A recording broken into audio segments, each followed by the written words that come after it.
are the sons and daughters of the soul. We are resilient and forever forward-thinking.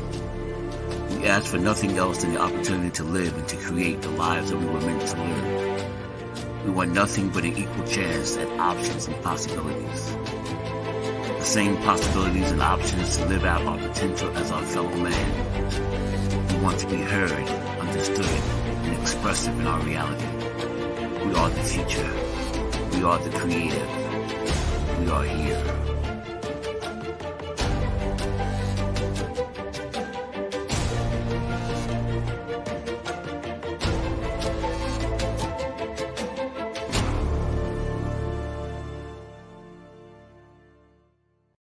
World Financial Group offers entrepreneurs from all backgrounds the opportunity to start their own business on a level playing field. Dr. Yana Woodhouse, receiving the WCM Wall Street Pioneer Award by the United Black Wall Street of America, Inc., is one of those entrepreneurs. I see WFG and TFA as a place where African Americans with an entrepreneurial mindset can flourish. And the bonus, we help families and serve the communities across the country. To learn more about us, go to worldfinancialgroup.com.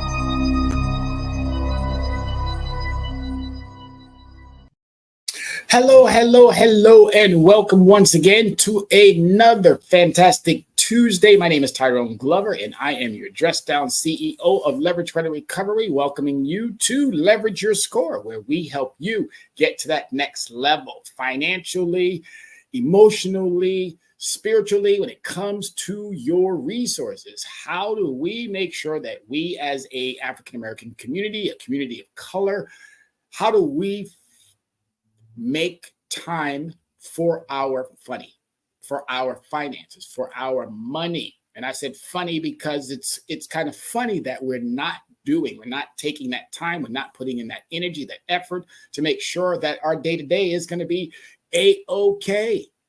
And this is what this show is all about. It's to help you hone in on those things that you are going to need to do. I am a credit guy. I'm someone who loves the credit industry. I'm someone who has spent a wealth of time evaluating, studying, researching, doing what I needed to do, thanks to the corporate America world that allowed for me to get into that business space and then really hone in on, seems like there's some shenanigans going on.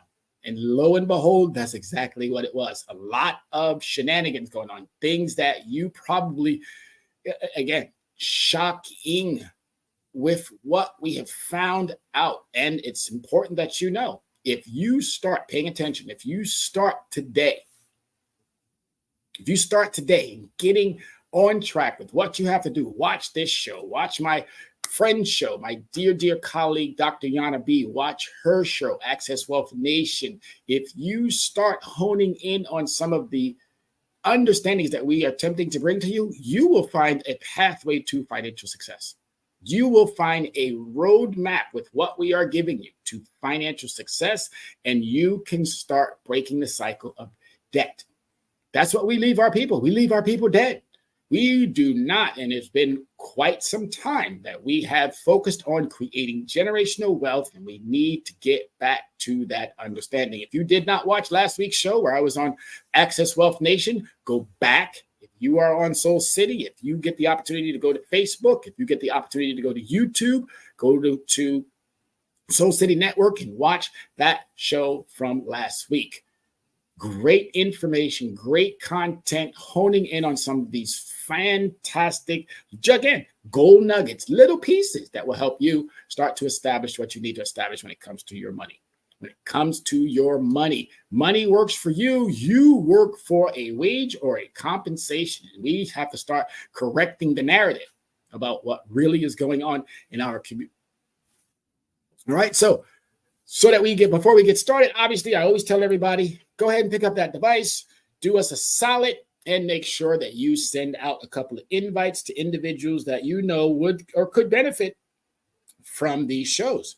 Send them out because I did my due diligence. Everybody else, go ahead, just take a minute and go ahead and put in there join in the conversation. Join in the conversation, because that's what this is. It's a conversation that's honing in on making sure that you have what you need.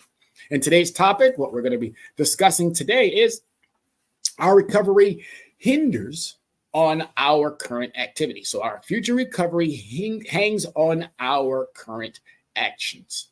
All right, our future recovery hangs on our current action. What are we going to do to change some of the ways in which our money is not working for us? If we get smarter, if we get wiser, if we get savvier, if we start doing what we need to be doing, guess what's going to happen, folks? You're going to start reaping the benefits. You're going to start seeing the rewards. You're going to start understanding it takes a lot of you. You getting out of your way, you understanding what you have to do, because if you start doing it, guess what's going to happen? The benefits are going to be there. The opportunities are going to be there. We're allowing way too much to happen in our life. And if we keep continuously letting that happen, we're going to miss out. And we've been missing out for far too long. So our future recovery hangs on our current actions. Let's get into the program. All right. Sustaining the dialogue. All right. Sustaining the dialogue. Black History Month. As we wrap up this Black History Month, it's great to be able to do what I do, which is really talk to our people and make sure that our people understand these are the things that we are going to have to do. There's no getting around it. This is what we are going to have to do. There's no ifs, there's no ands, there's no buts. These are the things that we are going to have to do. And if we do these things, start today. Okay. Don't start today. Start tomorrow. All right? Reach out to us. If you can't reach me by my email or my Facebook or my social media, reach out to Soul City. If you can't reach me on Soul City, go to Facebook, reach them on Soul City. If you can't reach me on YouTube, there is some way. Matter of fact, send me some smoke signals. I got part Indian in me, I'm sure. Send me some smoke signals. I'll be able to find you. All jokes aside, we have to start taking this serious. That's why we always ask you to join in the conversations. Join in the conversation. So as we wrap up this Black History Month, I hope you all learned something more about your history, because our history is no mystery. I hope you learned something about yourself and what you're going to need to do as we move forward and navigate through some of these most challenging times. All right, so credit scores are increasingly critical. All right, and it's vital that they are not obscured, as doing so could result in financial losses. It's really important to understand your credit score. What is it? How does it work? How does it apply to your day-to-day? What do you have to do to make sure that your credit score is A1? There are a lot of factors in that credit score that could prevent you from the potential of having a home, the potential of having a good job, a stable job, the potential of getting a loan, getting a car. There is so much tied to that credit. It is almost unbelievable, but that's just one step.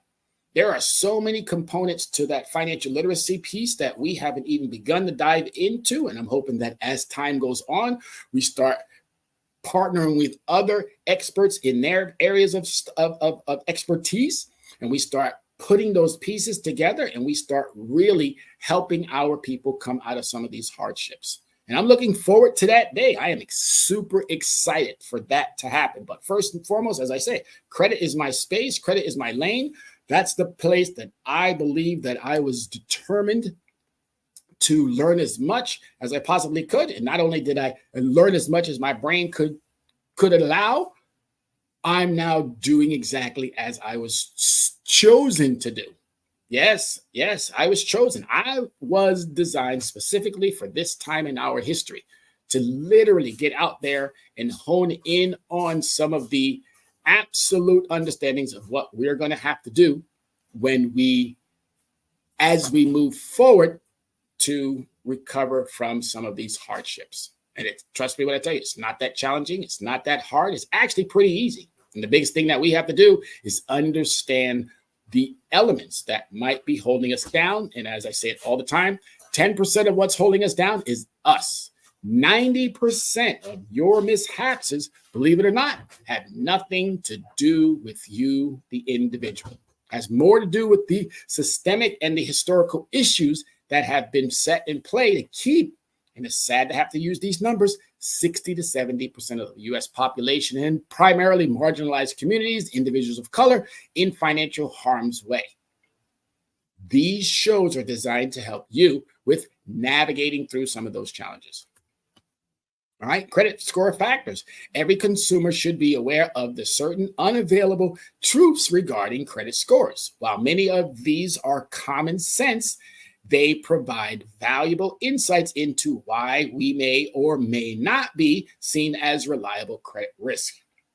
We're all reliable. We're all individuals who can live up to certain understandings, but it's challenging when you have so many roadblocks, when you have so many issues that are preventing you from, and then lack of education.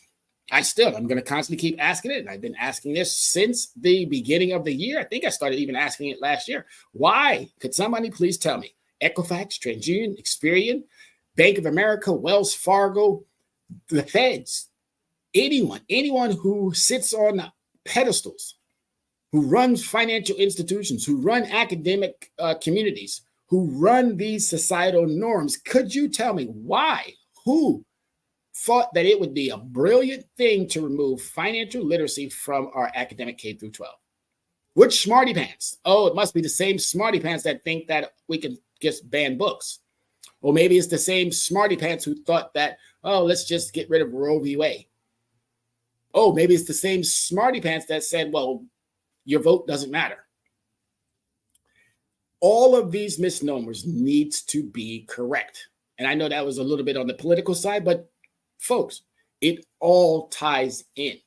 The reason why Equifax, TransUnion, Experian get away with shenanigans, the reason why Bank of America, Wells Fargo, Chase, Visa, MasterCard, American Express, and all these so-called companies get away with shenanigans.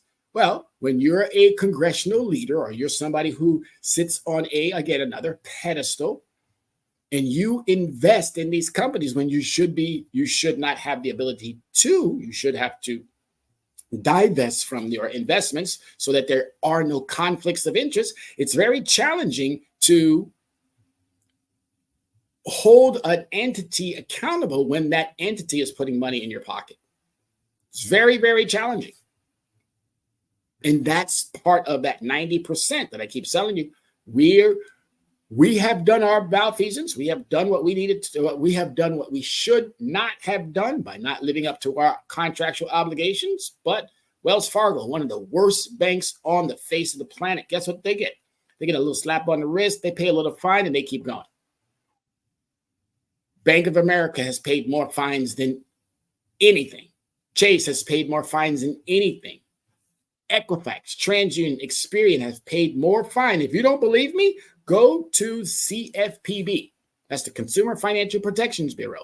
Go to the CFPB and look at some of their investigations that have led into fines of companies. Billions of dollars on a regular basis. And I'm always wondering to myself, okay, well, if they're stealing from the consumers, then the CFPB is getting that money back from them. But you know what's happening too? Since these companies have the ability to write that off, it's not a loss. So they are emboldened to continue to keep abusing. Now that we know this information, it's our job to challenge the validity of what's inside your credit report. Because I'm telling you right now, you challenge what's inside that credit report, guess what's going to happen? You're probably going to end up finding out that a lot of the information in your credit report is inaccurate. All right, so we are a risk, no question, but we're a risk because we have not done the due diligence of removing ourselves from that credit risk factor. All right, so a credit report versus a credit score.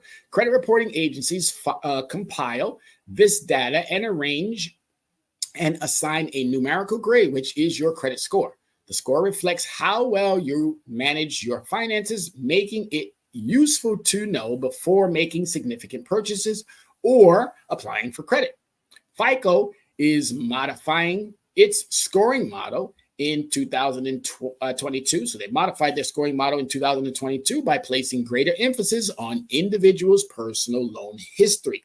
This change may have adverse effects on consumers who have used their loans to settle debts.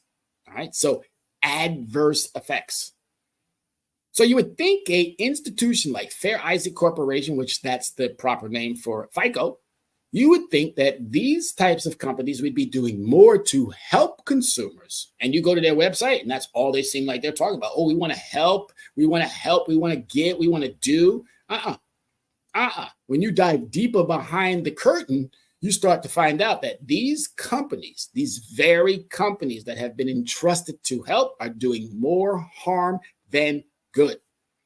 And until we understand the difference between a credit report and a credit score, we're going to constantly keep finding, until we start checking our credit reports and our credit scores to make sure that they're even right. Again, another one of these fantastic questions that I'm going to put out there. How is it that I can get my credit report for free, but I have to pay for my credit score? Somebody help me out now. Somebody talk to me. How is it that we have these two connecting items? One I can get for free and the other one I have to pay for. They're both part of the same operation. So how is it that you keep them separate? There is a scientific understanding behind that, because if they can keep individuals of color, marginalized communities, primarily Black and Hispanic individuals, from the same understanding as other ethnic groups, well, I guess it helps them out. And those ethnic groups can't be doing far much better, but unfortunately they are. And it's all because of how they operate and maneuver in this space. And our job is to now become smarter, wiser, savvier. I found out last week in my show with Yana, or Dr. Yana B. Woodhouse, I found out that I know primarily about one Black Wall Street. So this is not new to us. We've done this before. I found out that there are 100 plus Black Wall Streets. So if there was 100 plus Black Wall Streets, where in God's name have they gone?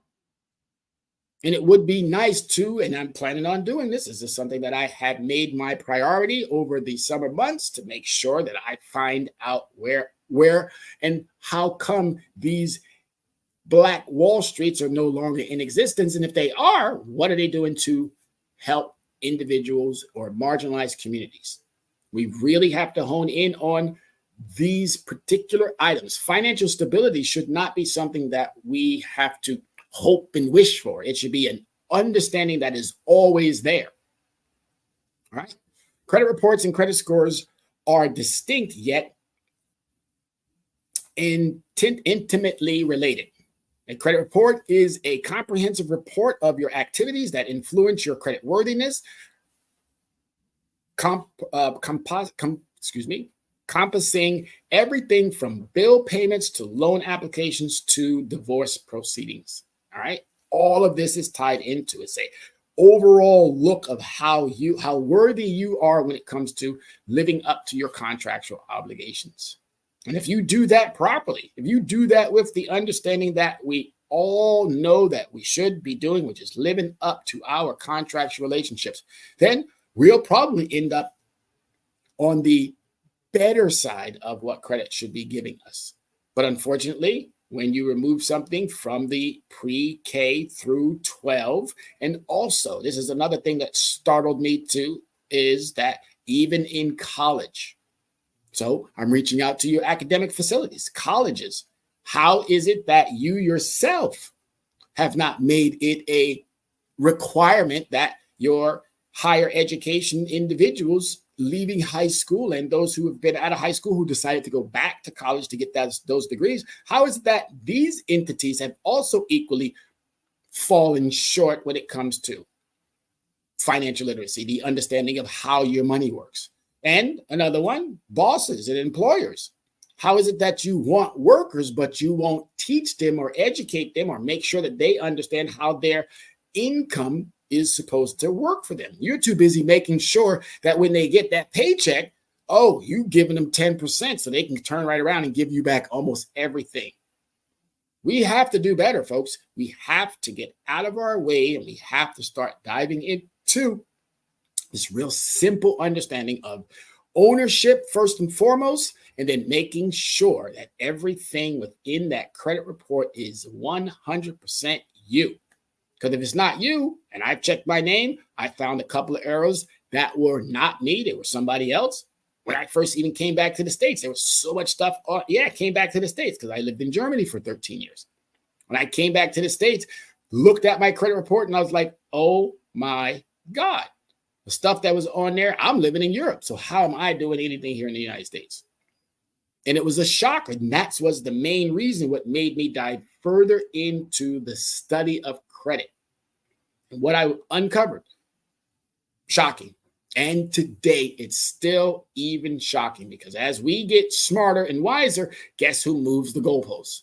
Equifax, TransUnion, Experian, banks, financial institutions, creditors, the collection agencies, and sad to have to say, judges as well as lawyers. Yes, they're in on it as well. They're in on it as well. Why? Because if somebody ends up with a debt that ends up in front of a court, the court is looking at you as being a deadbeat, forgetting all the importance about what the court is really there to do, which is uncover the truth, not just to settle with their partners, but to uncover the truth about the actual understanding of what's going on. But no, there's a lot of malfeasance going on within the courts and lawyers with collection companies as well. It's pretty sad. It's pretty disturbing. So that's why, again, that's another one of the reasons why I do what I do. All right. So some factors that you need to pay attention to when you are addressing your credit. All right. Credit scores are determined by numerous factors. All right. So there are a couple of them here that I'm going to highlight for you. And hopefully, again, you will jot this down. You will make sure that you understand these factors and then go out and start doing it. Payment history. All right. It accounts for 35% of your score and reflects your bill payment history. The rule of thumb is simple. Pay on time. No ifs, ands, buts about it. Pay on time. Pay on time. Pay on time. That's number one rule. Number two, credit utilization. All right. This makes up 30% of your score, indicating the portion of your available credit that you utilize. So 30%. If I maxed it out, meaning I brought it all the way up here, that means I have to bring it back down 30%. So that means that I'm freeing up 70% of my credit. That's what the industry wants to see. They want to see that if I went from 0 to 100, and within that time frame, after obviously I pay on time, I bring down that utilization 70%. That makes me a credit-worthy individual. It doesn't say pay it to 0, and there's a strategy behind that as well. If I borrow money, and I know that that money is attached to interest, and I pay all of it back, that means the lender is not making any money off of me. So that means the lender is not going to be too happy either. So let's give them a little bit of something, because guess what? We're going to need to go back to that lender, or we're going to need to go to other lenders. It's going to be nice to show that I paid my debts on time. It's going to be nice to show that I even brought down my utilization. But what also hinders us is that the other institution looks and say, well, you didn't give us any interest, so why should we give you our money if you're going to turn right back around and give it back to us and we're not able to make any money off of it?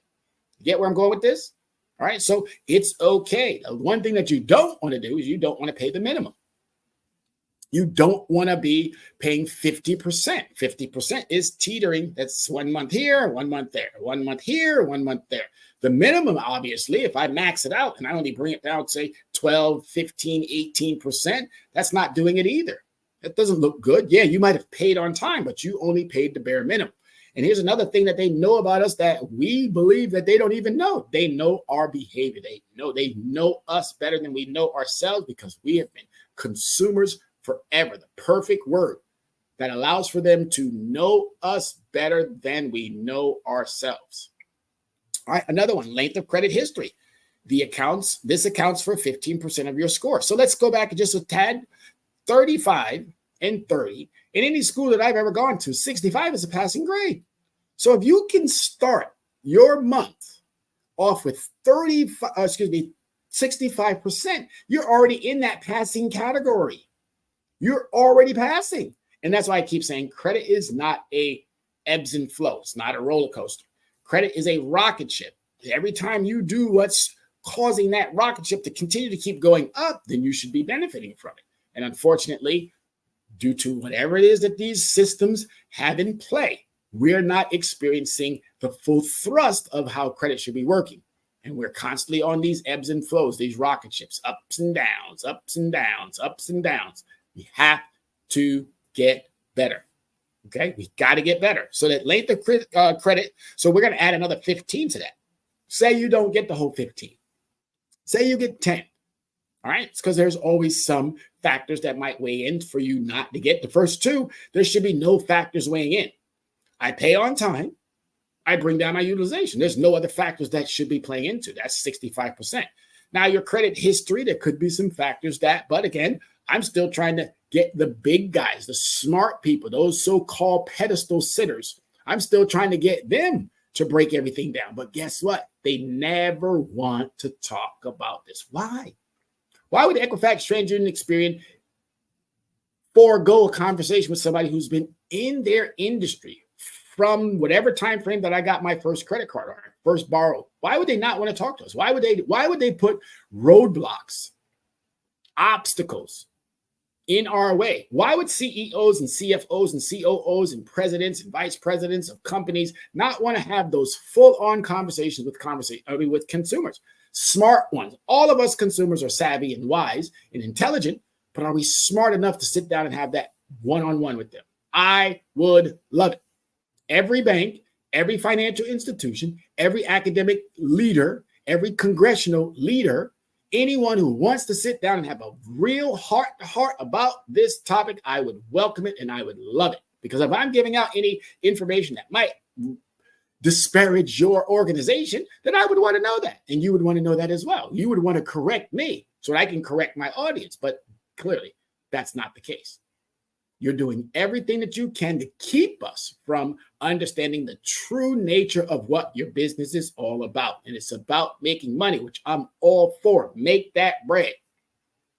But don't do it at the cost of those who could be tremendously harmed, which they have. And also don't do it for those who need it the most, the marginalized communities, the communities of color.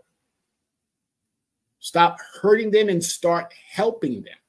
So again, that accounts for 15%, detailing the length of your credit history and your payment history. A longer history is generally better. It provides credit bureaus with more data on your financial habits. And I said it before, credit is not something that you can fix. Credit is not something that you can repair. Credit is a behavior, a habit. So you have to correct the behavior.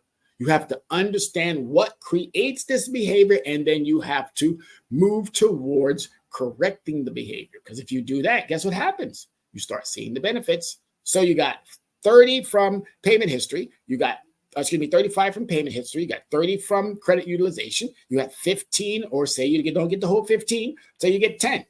So 35, 30 is 65. Plus another 10 is 75. See where I'm going with that? Rocket, still going up. Inquiries, new credit. This comprises 10% of your credit score and refers to the number of times a potential lender reviews your credit report. A hard inquiry can have a negative impact on your score, while a soft inquiry generally does not. And I love these words because these words are so important. When something says generally does not, that means that there's a likelihood, oops, we made a mistake. Oops, we made a mistake. Oops, we made a mistake. And who normally always gets that? Oops, we made a mistake. Marginalized communities, African Americans, Hispanics, poor white folks, poor Asian folks, poor Middle Eastern folks. Oops, we made a mistake. That's why it's so important to make sure that you are checking your credit report on a monthly basis. If you're doing that, you're going to catch those oopses. And if you do not know how to catch those oopses, well, again, what has Erykah Badu said to everyone? Call Tyrone. Call Tyrone. Pick up that phone and call Tyrone. Look at me, I'm rapping. Oh my goodness. All right, so again, we got 35 We have 30, that's 65. We have 15 in the credit history, but you don't get the whole 15, you get 10. Still on that rocket ship, that put me at 75. Say for the inquiries, again, ranking is 10. Say you don't get the whole 10. Say you get another 5. We're going to keep numbers simple. So 75 and another 5, that puts me at 85. Again, see where I'm going with this? Rocket. The thrusters have burned since you started making your payment. All right, rocket ship. Okay, last piece, but not forgotten, diversification of credit. This accounts for 10% of your credits and relates to the various types of credits you have, such as mortgage, credit cards, auto loans, and utility bills. Now, mortgage, I get. That's a huge loan, sometimes in the hundreds of thousands of dollars, so that you can have a wonderful place to live. So I get why they want to make sure that that's going to be on your credit report. But what about the renters out there? Equifax, TransUnion, Experian, landlords, Congress. What about the renters? You don't think it's worthy for them to give someone that they've been using their apartment or renting from that apartment or doing their contractual understanding by making sure that they pay their rent on time? You didn't think that was worthy enough to add to the credit report?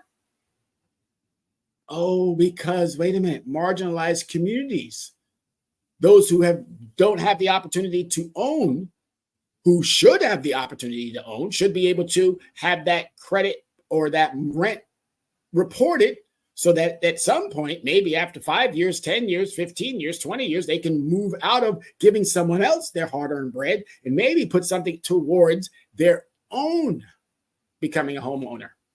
Not everybody wants to be the homeowner, and that's perfectly fine. Some of us enjoy renting.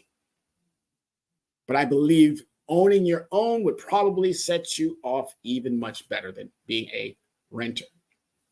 So, folks, this is not brain science. This is not anything that should be taking you away from what you already know. You should be able to. You should be that homeowner. You should have even, as I stated before, your rent should be part of your normal understanding. And if it's not, guess what you need to be doing? Ensure you need to be making sure that everything is going accordingly. If it's not going accordingly, guess what? You have to pick up that phone, call someone who can help you out, help you navigate through some of the complexities, because it's really not that challenging. All right, so 35, 30, 65. Add another 5 to that, add another 10 to that, that's 75. Add another 5 for your credit inquiries, that's another 75, 80. Do that again, 35 and 30, that's 65. Add another 10, that's 75. Add another 5, that's 80. And for this last diversification of credit, add another 5, because again, 3 of those areas, they're going to play around a little bit, all right? And they play around in all of those areas. But there should be nothing to play around with when it comes to payment history. Did you or did you not pay it on time? Yes, you did, 35 points. What are the factors? And there's another chart out there that has multiple factors, even in some of the most simplest areas where you would think there would be no other factors. Utilization.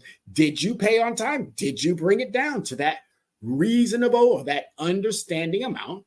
Well, there's no other factors that need to be weighed in there, but they do.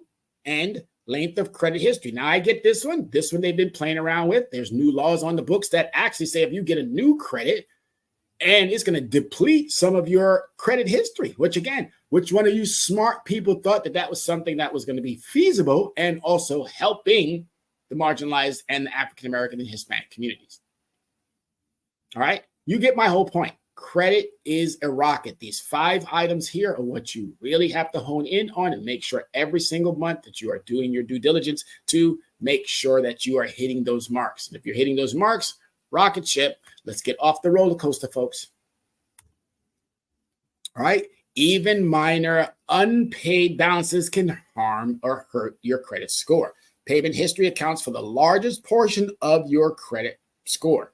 Missing a payment, regardless of the balance, can have significant and long-lasting effects on your credit score. Missing a payment, and I know I know because our incomes have become stagnant. I know because our bosses are some of the best individuals, but probably some of the horrible or the worst bosses, because again, they're looking at the bottom line. They're making sure that the company is solvent. They're making sure, but they keep forgetting that the company encompasses workers.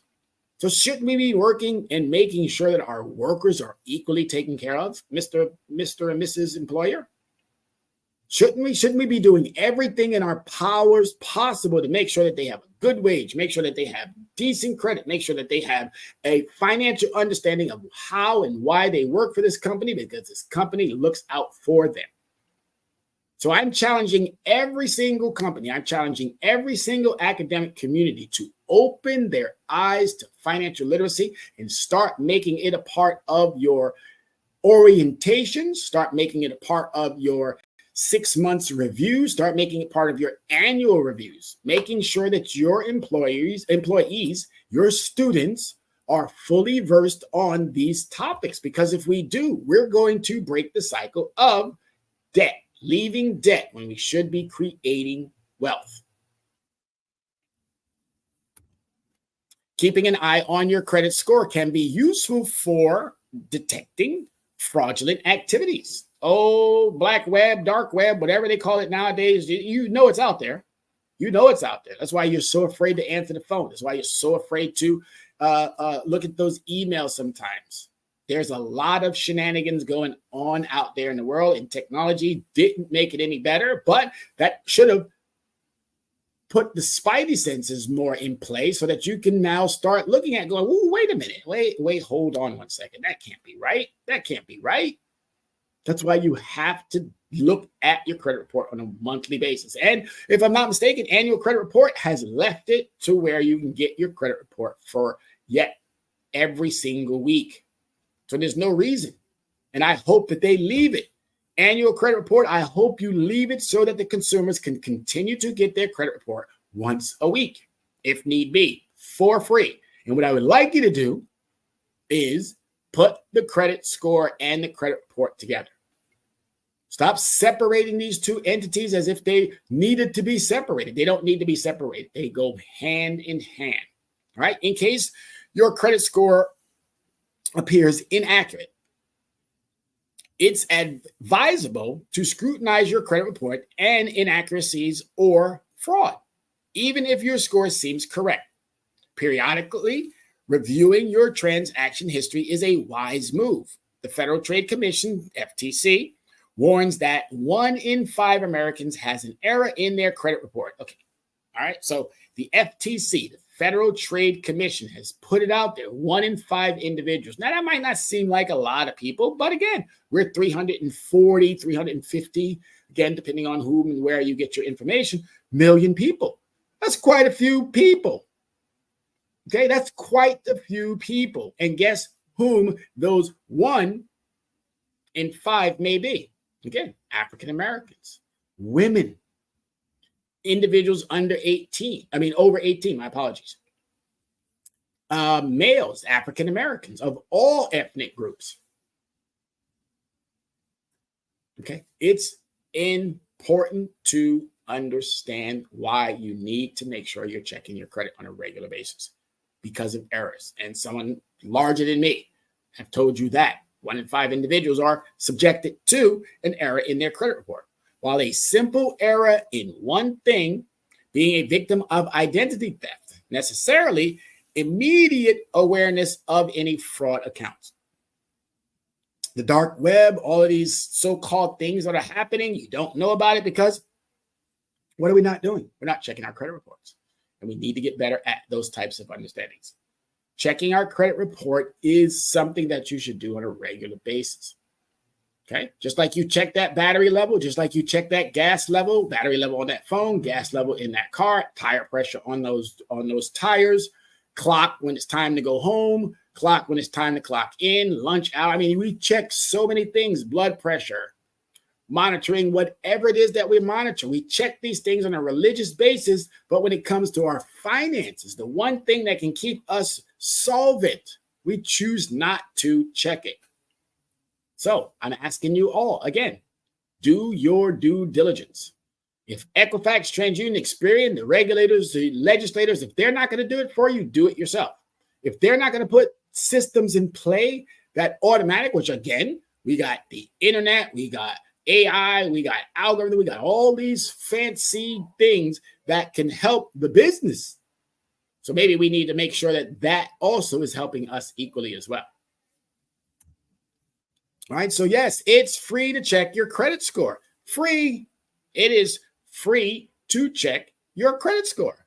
Consumers are entitled a free credit report annually from each of the credit reporting agencies. Now, that's if you go to the agencies, but there is an institution out there called annualcreditreport.com. Make sure you go to the right site because there are some ones out there that just says annual credit report. Again, be careful. Make sure you are at the right site. If you are unsure, call me. Pick up the phone. It's only 2 seconds. I told my students today, 20 to 30 minutes. If you take 20 to 30 minutes in a day, in a week, whatever time frame, you will prevent yourself from 20 to 30 years of hardship, whether that be in an academic setting, whether that be in a financial setting, whether that be in an employment setting, whatever type of setting that is. If you want to get better at something, spend 20 to 30 minutes a day on it because it will potentially have the ability to save you from 20 to 30 years of hardship. All right? Not that challenging, not that hard to understand. Very, very simple. But yes, you can get your free credit report from Annual Credit Report. You can get a free one from TransUnion, Equifax, and Experian. But I go to Annual Credit Report because you know Equifax, TransUnion, Experian, they're going to try to upsell you on this and upsell you on that and get this one and get that one. Buy your score. Come on now, really? Come on now, really? You're already making a killing. So you still want to keep nickel and diming those who could benefit from what you are providing? Oh, okay. Yeah, I get it. Oh, yeah, we understand. We understand. Those of us who've been in it long enough, we understand. All right, so annualcreditreport.com or call the number 1-877-322-8228. That's 1-877-322-8228. That's an automated process, and it's not as arduous as I thought it was. Again, I went through both. I do the annual credit report online. Make sure you print a copy or save a copy onto your computer, and it's easy to do. Nothing really challenging or hard to understand, but again, it's something that you should get comfortable with doing, and once you've done it once, it becomes a behavior. Or excuse me, once you've done it more than once, do it a couple of times. It'll become a behavior, become a routine. Put it into your daily, monthly operations of how you're going to run that household. You do that, guess what? You create the behavior. You create the habit that's going to allow for your credit to, again, rocket ship off the roller coaster. We want to be on that rocket ship. All right. Opening additional credit cards can impact your score. Diversifying your credit is advantageous, but opening an excessive number of credit cards can raise concerns. Each new card application results in a hard inquiry, which can lower your score. Retailers often entice consumers with discounts for opening a credit card, but it's essential to understand the implications on your credit score. If you do open a new card, it's wise to keep your old card active. Closing old credit cards reduces your credit history length, which can negatively impact your score. All right. So again, I just gave you a bit more on what this hard inquiry situation is, but also don't get crazy and just keep opening and opening and opening and opening and opening. You don't want to have excess credit cards. Allocate your cards to certain activities, and you'll probably find out that, oh my God, I'm able to get by with maybe, say, 5 credit cards. And there is a number that you should be focusing on. Single individuals should have anywhere from 5 to 8 credit products. All right, 5 to 8 credit products. A married or a couple should have at least 8 to 12 credit products. A nice balanced number so that you can manage it properly. You should be paying all your bills in 1 week, not like the old traditional understanding of, well, bill cycle starts at the first of the month and it ends at the 30th of the month. No, you shouldn't be paying on the 1st, on the 9th, on the 18th, on the 27th. No, that's not how you should pay your bills. You should arrange it with your creditors that your bills need to be in one particular week. In that one particular week, you're going to knock everything out. You have to wait that 5 to 7 business days. Oh, you didn't know about that one, huh? Yes, you can't turn around, pay your bill, bring it down, do all of the things that's required of you, and then turn right back around the next day and go out and use that product again. No, you have to wait that 5 to 7 business days. Now, the 5 to 7 business days has still been a mystery to me because 5 to 7 business days is something that you have to mail and get the stamp, and it has to go to the post office and so forth and so on. It has to get to the location, and then the location has to open it up. Then it has to do whatever it needs to do to put into the system. Today, technology, instantaneously. So why are we still waiting 5 to 7 business days? Again, that's another question for Equifax, TransUnion, Experian, all of the creditors out there, CFPB. That's a question for you too. Why are we still waiting 5 to 7 business days? FTC, why are we still? I would consider that fraud. Why are we still waiting these obscene amounts of time when we have already met the contractual obligation by paying on time and bringing down the utilization? Why are we still waiting that time? But until they correct it, then consumers, guess what? We have to wait that 5 to 7 business days before you go back out and you use that credit product. All right. I have a short video here. Let's go ahead and tap into this and see what these young ladies have to say.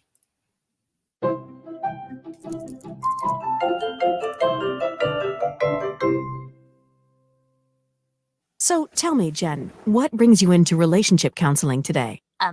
My credit card? Oh, you have quite the sense of humor. No, I mean, this was my credit card's idea. Hello. Oh. I just can't take it anymore. I'm at my limit, literally. Oh my. Jen, the key to a successful partnership with your credit card is to pay it in full on time. Pay it in full on time. Pay it in full on time. That's right. Your credit card's billing cycle is the period of time between billings. It can vary depending on the card issuer. So you must understand when it starts and when it ends for each credit card you use. During that time frame, purchases, credits, and any fees or finance charges are added and subtracted from your account. And when your billing cycle closes, you are billed for the remaining balance. This will be reflected in your credit card statement, Which you would know if you ever opened one. Shh. Your statement also shows your payment due date, which is usually about 20 days after your billing cycle ends. Your bill must be paid before the due date, in what's known as the grace period, in order to avoid late fees. And it must be paid in full to avoid being charged interest on the balance. Make sure you allow extra time for your payment to process, too. In the meantime, your next billing cycle will already be underway.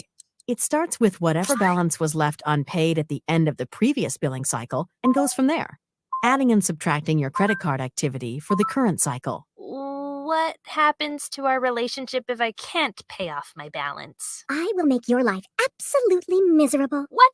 What if we compromise and I pay the minimum payment? That's gotta count for something. Well, making minimum payments on time may protect your credit rating and dodge the penalties related to missing a payment altogether, but you will be charged interest on the remainder of the balance. And that interest accumulates quickly. If you only pay the minimum every month, I can keep you in debt for a really long time. You wouldn't.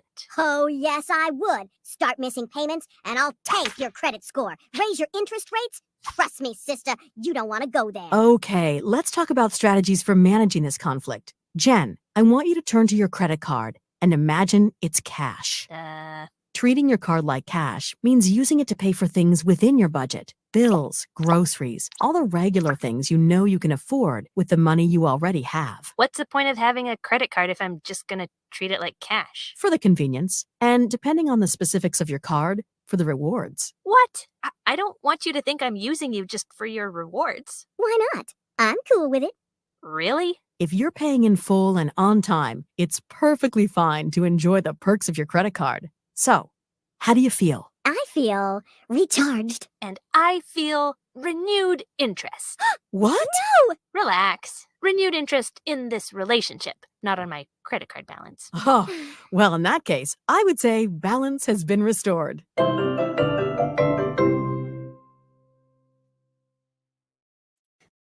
All right. I hope you walked away with something. Thank you, CUA, for this outstanding rendition of how we should be managing and talking to our credit cards. Okay. I love the humor in this. It was spot on. It really honed in on a lot of things that I've always said. I'm not going to recreate the wheel, folks. I'm going to go out and find the tread that allows for me to navigate whatever surface that I might be traveling on. And this was a perfect understanding of what you should be doing. I like the fact that they even said, treat your credit card like cash. And the one thing that they may have missed out on is that you're allocating. Allocate your credit cards to certain activities. Then this way, you're really going to be making sure that you take care of your contractual obligations. And the one caveat that cash doesn't have or debit doesn't have is that it gets reported. Your credit gets reported. That's the one building tool that actually, or again, let me rephrase that. That's the one transaction building method that actually gets reported. Cash does not get reported. Debit cards do not get reported. Don't let the Visa logo on there or the MasterCard logo on there or whatever logo that they're putting on these credit products now. Don't let that think that that is a credit card. No, it acts as, but it doesn't have the same reporting understanding. Credit cards are the only things that get reported. So we need to stop using cash. We need to stop using debit, and we need to focus on making sure that we understand credit. Use it as if it were, and making sure that you use it for those purchases that you need to use it for. And then once you come to that time frame where that bill comes in, put everything, as I said, into 1 week, pay it all, wait that 5 to 7 business days, and then pick up that phone and call to make sure that everything went accordingly. This is a job, folks. Your money has to work for you instead of you working for your money. And I want to make something perfectly clear. You don't work for money. You work for a compensation or a wage. Your money works for you. And now that you understand that, go out and do what we have now suggested. It's going to change your life. It's going to make sure that you are always on the right path, going in the right direction. All right. Misconceptions about credit scores. Here are some. A negative credit score doesn't haunt you forever. The negative data on your credit report can persist for up to 7 years. Now, here's the caveat. Here's that word. And I like that word caveat because it really hones in on the emphasis, the most important piece. Can. Can is not a definitive word.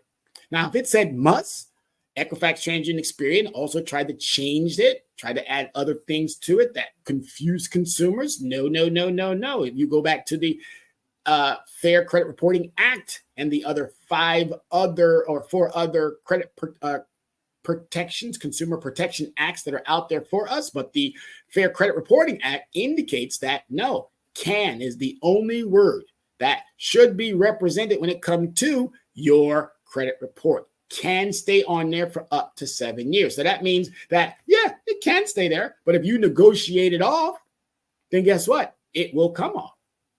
All right. But if you do nothing, guess what? Yes, it can stay on there for up to 7 years. Monitoring your credit score does not harm your credit.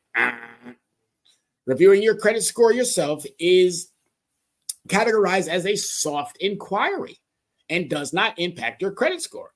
It's the multiple hard inquiries conducted by financial institutions when assessing or accessing your credit worthiness that can have detrimental effect on your credit score. All right. The multiple. Okay. We go out and we go to a car dealership and they check and check and check. Oh, we got to run your credit. Next thing you know, you got 9 or 10 credit inquiries there. You go get a credit card. You don't get the first one, but then you keep applying for another one and another one, another one, another one, another one. That's going to impact your credit score. You are during the holidays, as you already know. And I definitely know because I was in that industry where we were giving our associates $1 for opening up a credit application for a consumer. $1. while the company was getting 28% interest, oh, the consumer was getting, again, 10% off. Whoopee-doo. And the associate was getting $1. Okay? Everybody making out. The consumer was making out a little bit. If they met their contractual obligation, then they made out a lot. But if they, for whatever reason, just took it for that 10% off, no, that's a gimmick. But the employee who had to go through the rejection or possible, hey, you got it. And a lot of times when you do not get the credit score, some of these employees don't even know how to address it properly.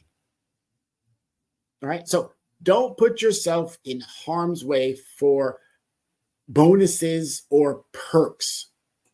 All right. Do not. If they want to give you something, tell them to give you 25%. Tell them to give you 50%. But a 10% on top of 2% rewards. Thank you, Kevin Hart. Thank you, Samuel L.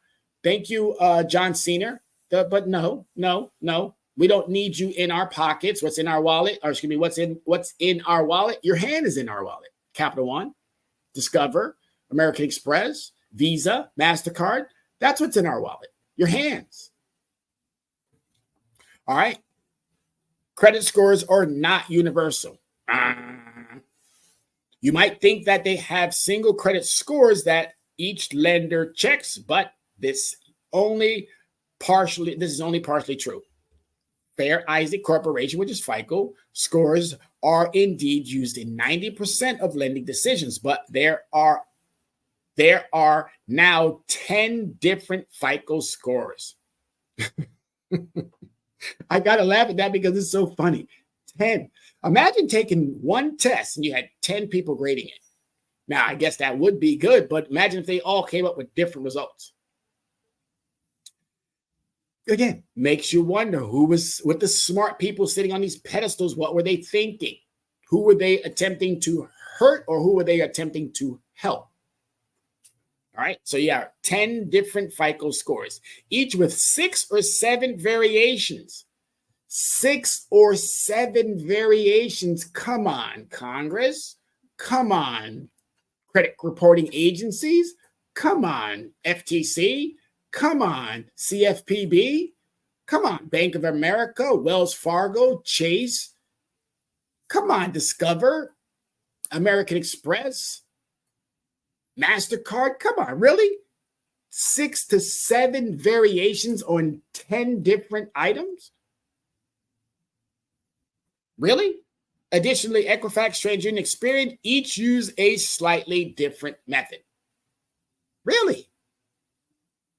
For one consumer, we got all of these shenanigans going on for one consumer. And you're doing that to millions of individuals. Oh, yeah, I wouldn't want to check my credit report either because all this work that I'm going to have to do. But guess what, ladies and gentlemen? You do it once, you make it a behavior. Guess what? You won't find yourself having to work that hard. If you don't, and you get yourself caught up in some type of shenanigans, tomfoolery, then yes, it's going to seem arduous to get out of it. But I'm here to tell you it's not. All you have to do is have a reliable partner who's all about your success. That's what we do here at Soul City. That's what we do here at Leverage Credit Recovery. That's why Leverage Your Score is on this particular broadcast doing what we do because we want our consumers. We want our marginalized communities, which shouldn't be marginalized. We want our African Americans. We want our Hispanic brothers and sisters to not feel like they're being played by every direction when it comes to their money. This is why we do what we do. All right, we're about to wrap this up. And while we're wrapping this up, is there any questions out there? Anybody got a question they want to shoot out really quick? I'm on Facebook. I'm on, oh, there we are. Sade. Do you success credit card consolidation? Asking for someone. Thank you so much, Sade, for that question. No, I do not. Please do not consolidate your debts. That's just another way to put you into harm's way. The best thing to do is to make sure that you renegotiate with your creditors first. Now, if you can get a loan a credit loan, a secured credit loan in that manner and consolidate in that regards? Yes, but don't take all your credit cards into one and give it to a person or an entity, asking them to lower your interest rates so that you can manage those debts. No, do not go that route. If you can get a loan and pay it all down, absolutely go that route, because that loan will help you and it will allow for those other cards to still be active and you can still use them. Then put yourself on a strict understanding of not overspending. So a consolidation, no, that means taking all your credit cards and giving them to a company and they consolidate that for you. Do not do that. First things first, renegotiate with your creditors. If you do not know how to renegotiate, again, Erykah Badu has told everybody, call Tyrone. Thank you, Sade, for that question. And we're going to wrap this up right here with this last one. Improving your credit score isn't necessarily difficult, but it does require time and discipline and a strategic approach. Improving your credit score can be challenging, but there are resources available to assist you. Both nonprofit and for-profit entities offer credit counseling and programs that can help alleviate the burden. Many Americans facing credit challenges have found relief through money management and financial literacy programs, which we offer here, where an advocate or activist, which again, Tyrone Glover, activist, advocate for anyone, works with the lender to lower interest rates and reignite more favorable terms and conditions. All right, ladies and gentlemen, this is it. This is what we do on a regular basis, engaging in dialogue with the CEO and advocate and activist. Feel free to contact us with any questions and concerns. Email leveragecreditrecovery@gmail.com. Telephone number is 805-428-9424. And our website is the Linktree, linktr.ee/leverage credit recovery. These shows go so quick. They go so quick, and I love what I do. Thank you so much, everyone, for giving us the time. Thank you so much for allowing us into your homes on these Tuesdays. I love it dearly. Check us out at the library, Yonkers Public Library, at Saturdays. But thank you so much for being here. Appreciate you, America. As always, be safe.